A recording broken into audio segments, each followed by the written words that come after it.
I'm Vic Myers. Welcome to the Resistance. Did you see the story about the wife of a Marine still nursing her baby and the ICE Stapo took her? She isn't hiding. She isn't a criminal. She was at a government office doing everything right, trying to get her green card. And they detained her on the spot.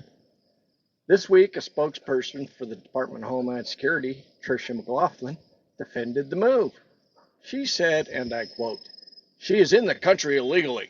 This administration is not going to ignore the rule of law."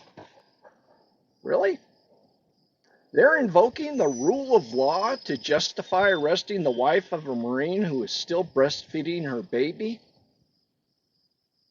Imagine that. She didn't sneak in. She came as a child, brought here by her mother seeking asylum. She grew up here. She went to school here. She built a life here. And like a lot of people brought here as kids, she didn't even realize at first that her status was in jeopardy. But once she did everything she could to make it right, to follow the law. She followed the legal process. She showed up for her green card appointment, and that's where they arrested her.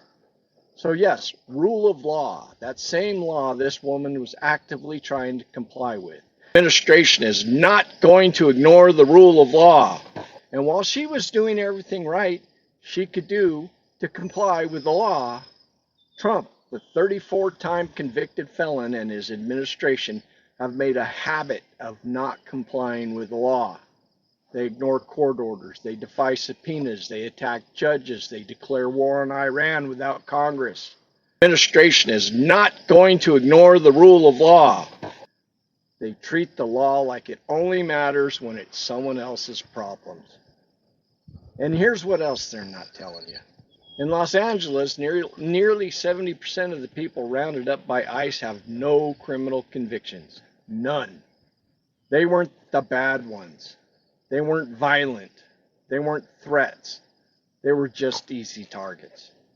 So to the Trump supporters who cheer this stuff on, to the MAGA crowd that claims to love law and order, why does the law only seem to matter when it's used against women, immigrants, and the powerless?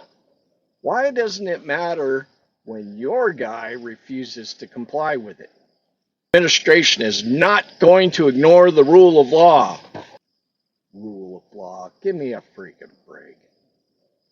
Thanks for listening. Good day.